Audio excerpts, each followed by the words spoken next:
우리가 헌금에 대해서 성경적인 원리와 방법들에 대해서 살펴보았습니다.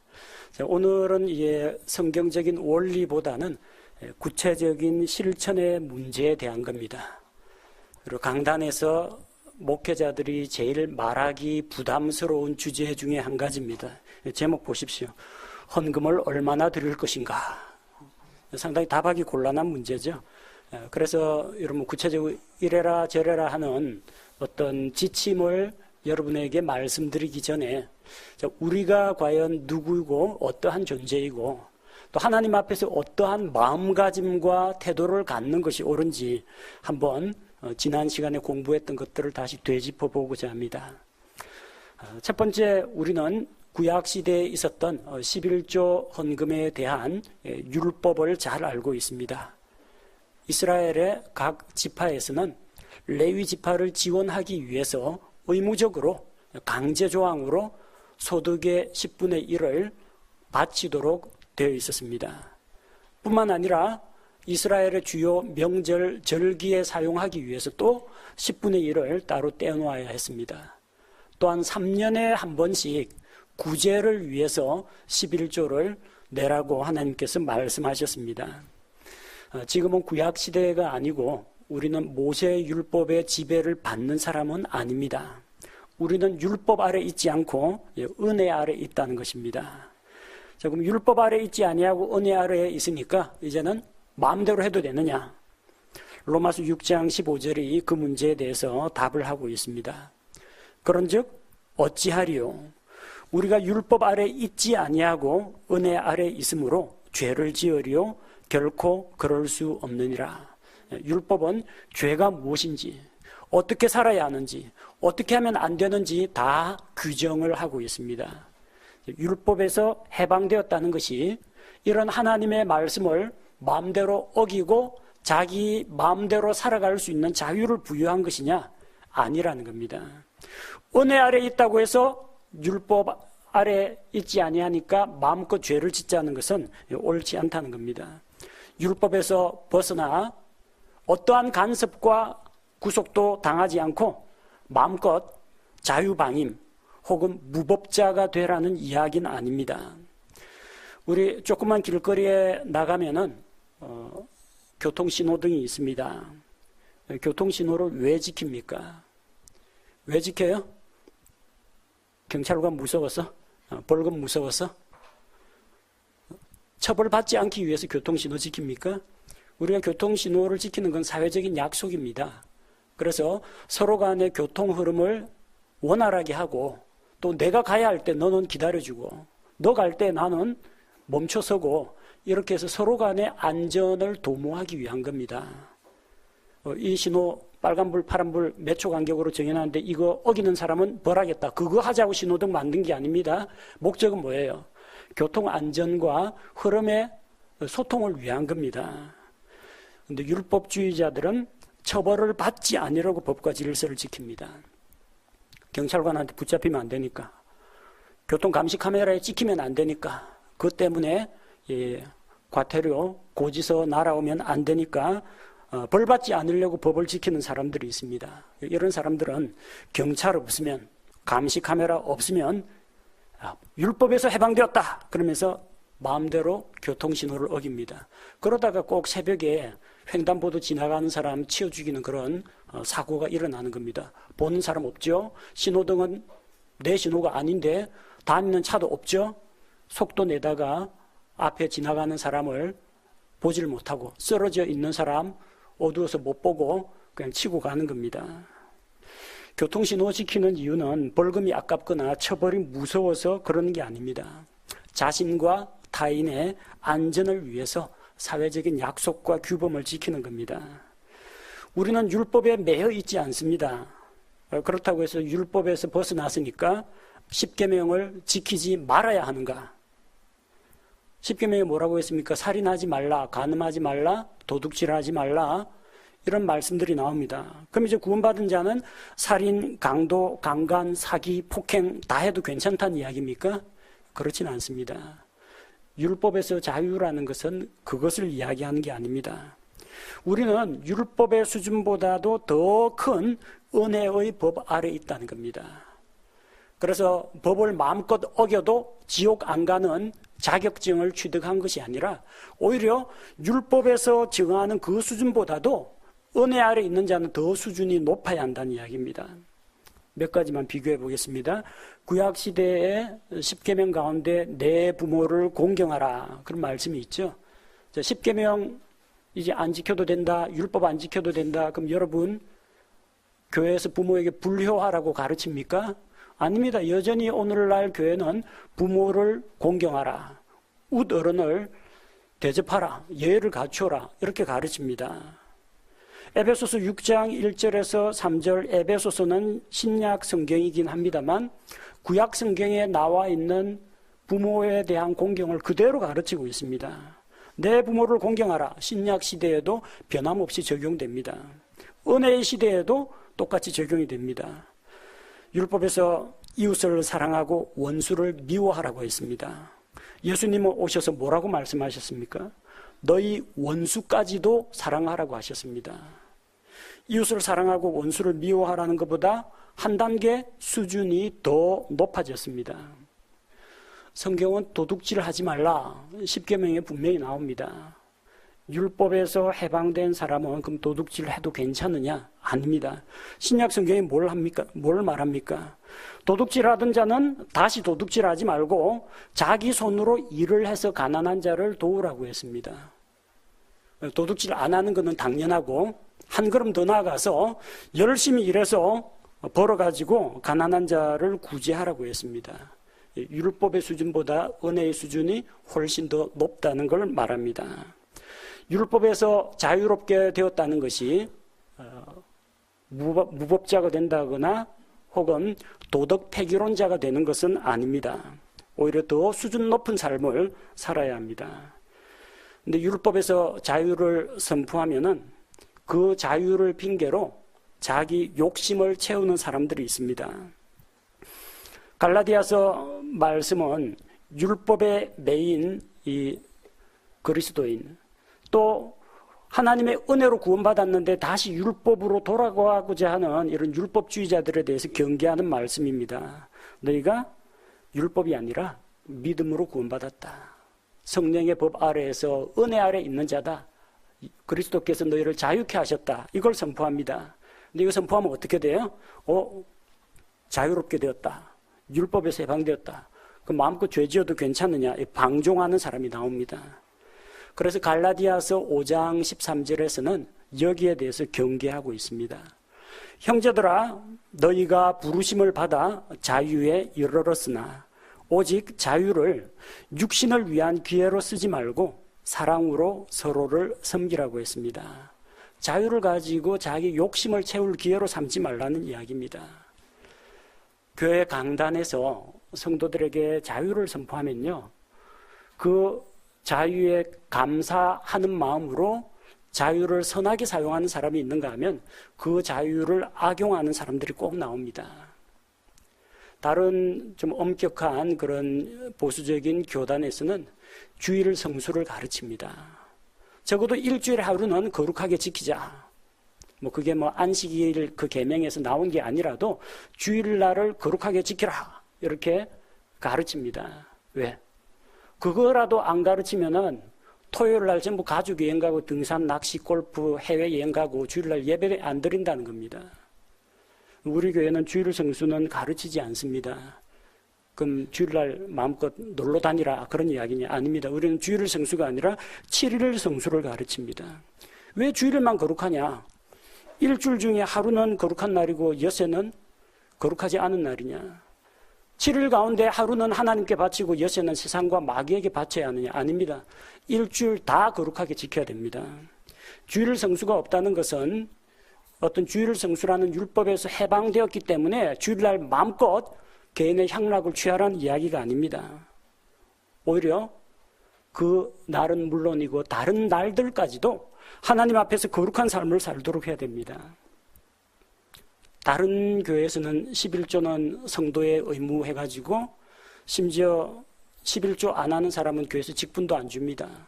11조 안 하는 사람은 어떤 교회에서는 배식할 때 밥도 안 준다고 합니다. 우리 교회는 아니라고. 오죽이나 그게 그런 말도 안 되는 이야기가 나왔으면 신문기사에까지 나와가지고 불신자들이 기독교인들을 조롱합니다. 그런데 구약의 11조의 율법으로서의 11조의 의무가 없다고 하면요, 그들 가운데는 그걸 자기 육체의 기여로 삼는 사람이 있다는 겁니다. 헌금 안 해도 되네. 하나님과 교회에 대한 책임을 회피하고 아예 헌금을 안 합니다. 이제 내 마음대로다. 옛날에는 그래도 최소한 10개 중에 하나 정도는 하나님께 바쳤는데 이제 뭐 자유야? 그럼 낼 필요 있나 하면서 안 내는 사람들이 나온다는 겁니다. 어떤 사람요? 자유를 가지고 자기 육신을 위한 기회로 삼는 자들이 있다는 겁니다. 다른 교회는 교회 처음 오면 새신자로 이제 대접을 해주는데 한 4주에서 6주 새신자 코스 끝나면요, 그 다음부터 각종 의무가 주어집니다. 교회 와서 일해라, 봉사해라, 찬양대해라, 교사해라, 여러 가지 일들이 떨어집니다. 어떤 곳에는 주일날 뿐만 아니라 평일날에도 사람들을 동원해가지고 뭐 청소하고 뭐 빨래하고 무슨 집회 준비하고 이런 걸로 사람들을 좀 구속하는 그런 데가 있습니다. 우리는 뭐 교회 할 일도 별로 없거니와 대부분이 자원에서 섬기는 분들이 많아가지고 그러니까 좀 편합니다. 여러분한테 뭐 업무를 강제로 맡기거나 그러지는 않습니다. 근데 그걸 가지고 자유다. 그럼 교회에서는 이제 일을 하면은 그야말로 율법주의자가 돼버리고 일을 안 해야 정상적인 사람이냐? 그런 건 아닙니다. 일을 하는 분은 여전히 일합니다. 자원에서 봉사해서 섬깁니다. 교회는 일하러 오는 거 아니다. 그런 식으로 해서 일하는 사람 의욕을 저하시켜서는 안 됩니다. 그래서 다른 교회는 율법에 매여가지고 성도들을 부려먹고 일을 시키지만 이 교회는 자유다. 그래서 나는 일을 안 하겠다. 일을 안 하면 어떡하냐. 딴 사람들이 알아서 하겠지. 자기는 일을 안 하고 다른 사람들의 섬김을 받기만 하는 사람들도 있다는 겁니다. 갈라디아 교회에 바로 그런 조짐이 나타났습니다. 그래서 너희가 자유를 얻었지만 그 자유를 가지고 섬기는 데 써야지 자기 편하게 자기 육신의 소욕을 쫓는데 사용하지 말라는 겁니다. 헌금에도 바로 동일한 원리가 적용이 됩니다. 율법의 의무로 드리는 그 11조, 의무감에서 드리는 11조가 없어졌다고 해서 이제부터는 헌금을 하면 안 된다거나 아직도 소득의 10분의 1은 10분의 2든 어쨌든 소득의 일정 부분을 떼나가지고 헌금하는 사람을 저 율법에 매인 사람, 헌금을 안 하는 나는 거룩한 사람, 헌금을 하는 사람은 율법에 매인 사람, 이런 식으로 생각해서는 안 된다는 이야기입니다. 11조라고 이야기하는데 구약시대의 이스라엘 백성은 10분의 1만 드린 것은 아닙니다. 레위인에게 드리는 11조, 축제의 11조, 3년에 한 번씩 드리는 11조, 최소한 23% 넘어갑니다. 그것만 있습니까? 죄 지으면 죄 헌물, 범법 헌물, 날마다 드리는 번제 헌물, 음식 헌물, 그 이외에도 자기 마음에서 우러나서 하는 자발적인 헌물들이 또 있었습니다. 하나님께 은혜를 입었거나 그걸 깜빡 잊고 있다 은혜를 깨닫게 되었을 때 감사 헌물을 드립니다. 자신을 구별하여 하나님께 헌신하겠다 드리기로 서원한 자가 드리는 서원 헌물이 있습니다. 특별히 감사하거나 크게 기뻐할 일은 없지만 하나님과의 교제가 그리워서 하나님께 나아가고 싶어서 자원 헌물을 가지고 나오는 자들도 있습니다. 그 의무로 드리는 것 이외에 자원에서 드리는 것까지 치면 못해도 한 25%는 넘어갈 것 같습니다. 그것 말고도 공동체를 위해서 드리는 헌물이 있었습니다. 이집트에서 나와서 이제 광야 생활을 하는데 광야 생활하는 가운데 하나님께 예배를 드려야 되죠. 그 예배 처소를 준비해야 합니다. 성막을 지어야 됩니다. 나무도 필요하고 옷감도 필요하고 금, 은, 보석, 구리 이런 것들 다 필요합니다. 사막에서 그거 다 어디서 구합니까? 어떻게 조달했습니까? 이스라엘 백성이 즐거이 헌신하여 자원하여 드리는 헌물로 성막을 만들었습니다. 공동의 예배 처소를 만드는데 자발적으로 냈다는 겁니다. 누가 얼마 냈는지는 안 나와 있지만 어쨌든 각자 힘 닿는 데까지 있는 사람은 좀 더 내고 없는 사람은 좀 덜 내더라도 어쨌든 그렇게 이스라엘 회중이 하나님의 성막을 짓는데 그렇게 자기 자신을 드렸습니다. 다윗도 마찬가지입니다. 예루살렘 성전을 건축하기 위해서 아들 솔로몬 때 지어질 것이지만 미리 그 재료를 준비하느라고 백향목과 은과 금과 다윗 왕이 가지고 있던 사유재산 이런 것도 털어가지고 기꺼이 하나님께 드렸고 백성들에게 예물을 가져오라고 하니까 쌓을 곳이 없을 정도로 넘치게 후하게 백성들이 드렸습니다. 바빌론 침략으로 예루살렘이 함락당하고 예루살렘 성전이 파괴되었습니다. 포로 생활에서 돌아왔는데 이 포로에서 돌아온 유대인들이 공동의 예배 처소를 만들기 위해서 다시 대제사장 여호수아와 스룹바벨 총독을 중심으로 성전을 다시 건축합니다. 그게 스룹바벨 성전입니다. 그 일을 위해서 백성이 기꺼이 자원하는 마음으로 또 헌물을 드렸습니다. 공동의 그런 목표가 있을 때 우리가 헌물을 드리는 것이 옳습니다. 신약시대 우리 성도들은 구약시대와 같은 그런 율법 아래에서 의무감으로 드리지는 않습니다. 우리는 율법 아래 있지 않고 은혜 아래 있는 자들입니다. 적어도 율법 아래 있지 않다고 해서 자유방종으로 치달을 것이 아니라 율법에서 요구하는 그 수준은 뛰어넘어야 한다는 겁니다. 교회 내에서는 교회를 개혁하자는 어떤 사람들에 의해서 11조 폐지론, 또 11조는 드리면 안 된다 이런 이야기도 나오고 있습니다. 신약교회는 율법의 의무로서 드리는 11조는 없습니다. 왜냐하면 11조라는 말 자체가 세금입니다. 세금.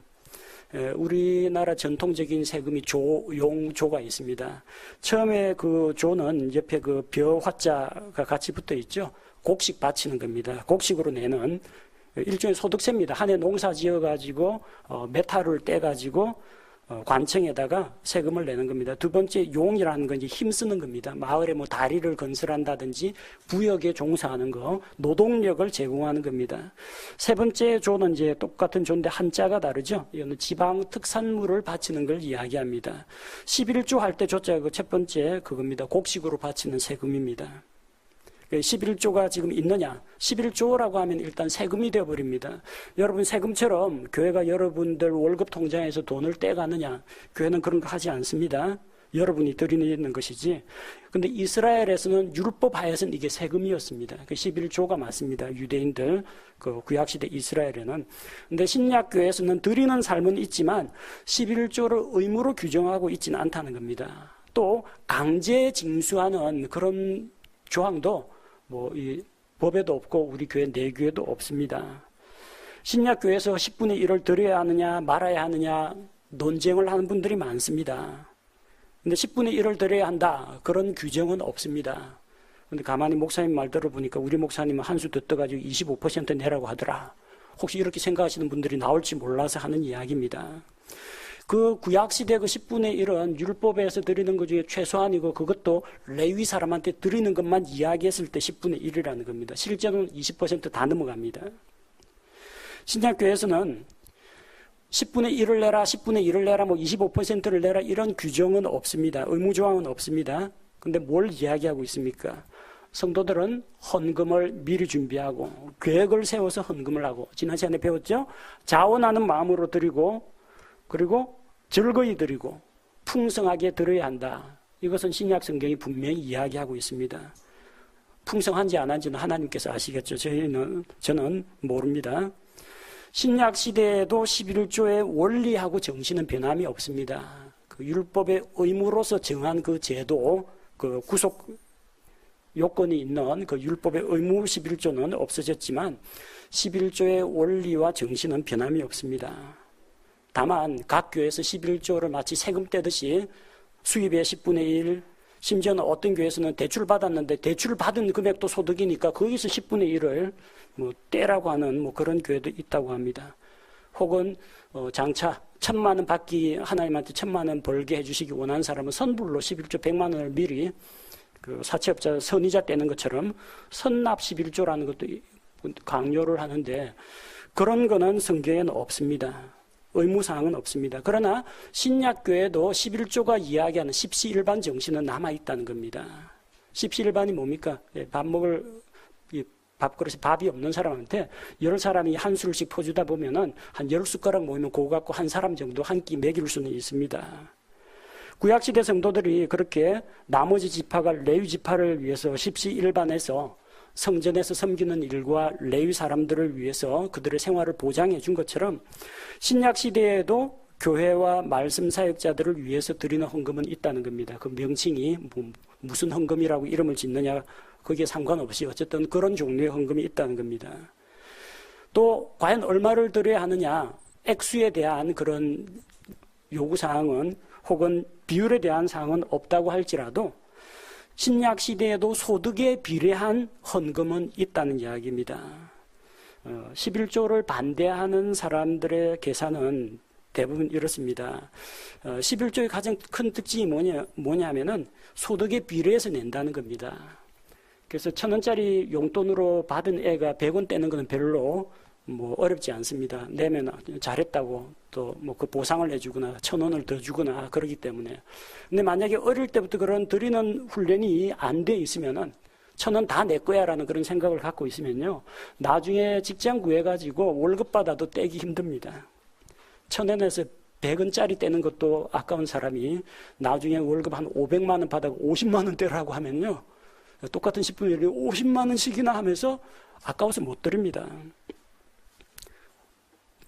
다른 헌금에 비해서 좀 액수가 큰 게 사실입니다. 감사헌금으로 드리는 액수하고 소득의 일정 부분에 비례해서 드리는 헌금하고 거의 대부분 소득에 대비해서 드리는 헌금이 큽니다. 또 감사헌금은 감사한 일이 있어야 드리잖아요. 그러니까 비정기적입니다. 2달에 한 번이 될 수도 있고 6개월에 한 번이 될 수도 있습니다. 그런데 소득에 비례해서 드리는 헌금이라고 하면 꼭 월급날 한 달에 한 번 정도는 드리게 되지 않습니까? 11조를 반대하는 자들은 이걸 안 내겠다는 겁니다. 11조는 부담스러우니까 안 내는 겁니다. 율법에서의 해방이라든지 은혜 아래에 있는 성도 그런 이야기가 아니라 그 마음속에 그 태도와 동기를 살펴보면요. 11조와 같이 부담을 주는 금액이 크고 정기적으로 꼬박꼬박 드리는 건 안 내고 드리고 싶을 때 드리고 액수도 작은 감사헌금으로 이걸 대체해야 된다는 이야기입니다. 그 사람들이 율법에서의 자유를 못 누려서 그렇습니까? 아니면 정말로 교회를 뒤집어엎고 개혁을 하고 싶어서 그렇습니까? 제가 보기에는 그렇지 않다고 봅니다. 소득에 비례해서 드리는 헌금이 부담스럽고 금액이 크기 때문입니다. 정기적으로 드려야 되기 때문입니다. 그러다 보니까 11조는 폐지하고 감사헌금으로 대체하고자 하는 그런 움직임들이 일어난다는 겁니다. 마음의 태도와 동기를 보시는 분은 목사가 아니고 하나님이십니다. 하나님께서 무엇을 보시냐? 우리 마음의 태도와 동기를 보십니다. 내 마음속에 재물에 대한 욕심이 있는지 내가 재물에 대한 소유권을 주님께 인정하고 드리고 있는지 그걸 보십니다. 사람은 속일 수 있을지 몰라도 하나님을 속일 수는 없습니다. 우리 주님께서는 우리가 얼마 냈느냐, 헌금 얼마 했느냐 그거보다는 얼마나 풍성하게 후하게 드렸는지 그 비율을 보십니다. 비율을 보신다는 게 10분의 1 냈느냐 25% 냈느냐 이 비율을 본다는 이야기가 아니라 너가 실제로 드릴 수 있는 역량이 어느 정도 되는데 그중에서 너는 어느 정도 드리기를 원하고 있느냐 그걸 보신다는 이야기입니다. 금액으로 하면은 부자들한테는 1,000만 원 가운데서 100만 원을 떼낸다 하더라도 900만 원 가지고 한 달 동안 충분히 먹고 살고 남습니다. 근데 가난한 자들한테는 100만 원 받아고 10만 원 떼려면 여러 가지 부담스러운 점이 있는 게 사실입니다. 주님께서는 우리가 얼마를 드렸는지보다도 드리고 얼마가 남았는지를 보고 계신다는 겁니다. 있는 분들이 조금 더 후하게 그리고 없는 분들의 부족한 것을 있는 사람들이 보완해 주는 것이 옳습니다. 2렙돈 넣은 과부가 2렙돈의 가치가 아주 귀하고 크기 때문이 아닙니다. 전심으로 하나님을 신뢰하고 모든 것을 하나님께 맡기고 가진 것을 다 드렸고 전부를 드렸고 자기에게 남은 것이 없기 때문입니다. 부자들은 다 풍족한 가운데 일부를 넣었습니다. 일부 넣은 금액은 크지만 자기들은 풍족한 가운데 더 많이 가지고 있다는 겁니다. 하나님 앞에서 나는 과연 하나님께 후한 사람인가 인색한 사람인가 그건 우리 각자가 판단해 볼 문제입니다. 신약시대에 10분의 1을 내라 10분의 1을 내라 그런 규정은 없지만 고린도전서 16장 2절은 소득에 비례해서 우리가 헌금을 부담할 의무가 있다는 것을 보여줍니다. 고린도전서 16장 2절에서 주의 첫날에 너희 각 사람이 하나님께서 자기를 형통하게 하신 대로 자기 곁에 모아두어 내가 갈 때에는 모으는 일이 없게 하라. 이거 안 내면 구약시대에 이스라엘 공동체에서 추방당한다는 것처럼 교회에서 추방을 당한다든지 밥을 안 준다든지 직분을 안 맡긴다든지 그런 손해가 있다는 이야기가 아니고요. 은혜 아래 있는 성도들이 가져야 할 거룩한 부담감이라고 생각하십시오. 무엇에 비례해서요? 자기를 형통하게 하신 것에 비례해서. 그 당시에는 일주일 동안 열심히 일해가지고 일당이나 아마 주급을 받았을 겁니다. 근데 요즘은 보통 월급이라고 해서 한 달에 한 번씩 소득이 발생합니다. 그래서 하나님께서 자기를 형통하게 하신 대로 하나님께서 자기에게 채워주신 것에 비례해가지고 들으시면 됩니다. 다른 번역에는 일을 얻은 대로, 이익을 얻은 대로 또 수입에 따라 하나님께서 번성케 하신 대로라고 했습니다. 거기에 비례해서 드리면 됩니다. 저는 비례해서 드리긴 하는데 버는 게 적어가지고 비율은 충분히 드렸다고 하는데 액수가 너무 적습니다. 그러신 분이 있으면 하나님께서 먼저 내 손에 또한 채워주시기를 여러분이 기도하시기 바랍니다. 우리에게 있는 것이 다 어디서 옵니까? 어디서요? 부모한테 상속받습니까? 사장님이 마음이 좋아가지고 월급을 팍팍 퍼줍니까? 우리에게 있는 것은 하나님께로부터 옵니다. 내 힘과 내 능력으로 얻은 것 같지만 너에게 재물을 얻을 능력을 하나님께서 주셨다. 성경은 그렇게 이야기합니다. 그래서 하나님, 나도 드리고 싶습니다. 근데 없습니다. 먼저 내 손에 채워주십시오. 그리고 하나님께서 주신 것에 따라 거기에 비례해가지고 여러분이 들으시면 됩니다. 제목은 과연 얼마나 드릴 것인가 했는데 적용은 여러분이 하셔야 됩니다.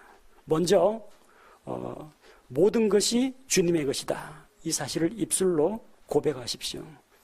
입으로는 잘하죠. 모든 것이 주께로부터 왔사오니 주로 말미암고 주에게 돌아갑니다. 말은 우리가 쉽게 할 수 있어요. 행위로 시인을 해야 됩니다. 그래서 사람들이 입술로 죄는 회개를 하는데 입으로는 회개를 하는데 주머니가 회개를 안 합니다. 주머니가 입을 열고 회개를 해야 됩니다.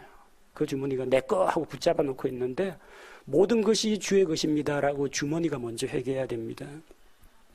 10분의 1을 드렸다. 그래서 난 할 일 다 했다. 그렇게 생각하면 안 됩니다. 사람들은 아주 편리하게 생각합니다. 11조는 내 것이라. 11조는 하나님의 것. 10분의 9는 내 것. 11조 내고 나면 그렇게 홀가분하다고 합니다. 이제 10분의 9는 내 마음대로 써도 되겠다는 잘못된 생각입니다. 모든 것이 주님의 것입니다. 나는 주님께 받은 것 가운데 아주 작은 일부분만을 드렸을 뿐입니다. 10분의 1을 내느냐 마느냐 교회마다 11조 논쟁하는 사람들이 많습니다. 그 논쟁하려고 하지 말고 열심히 일해가지고 주님께 어떻게 하면 좀 더 풍성하게 드릴 수 있을지 그 궁리하시는 게 더 낫습니다. 또 하나님께 드릴 때 계산하지 마십시오. 계산하고 내 11조 드릴 테니까 하나님 나한테 뭐 줄래요? 이런 식으로 협상하지 마시고 하나님 제가 지금 10년까지 11조를 꼬박꼬박 바쳤는데 왜 형편이 안 풀립니까? 하나님하고 거래 딜을 하려고 하지 마시고요. 오로지 주께 감사와 찬양을 드리는 마음으로 기쁜 마음으로 드려야 됩니다. 의무감이나 부담감이나 눈치나 체면이나 이것 때문에 드리지 말고 즐거운 마음으로 자원하는 마음으로 드리는 그런 헌금이 될 때 하나님께서 기쁘게 받으실 줄로 압니다.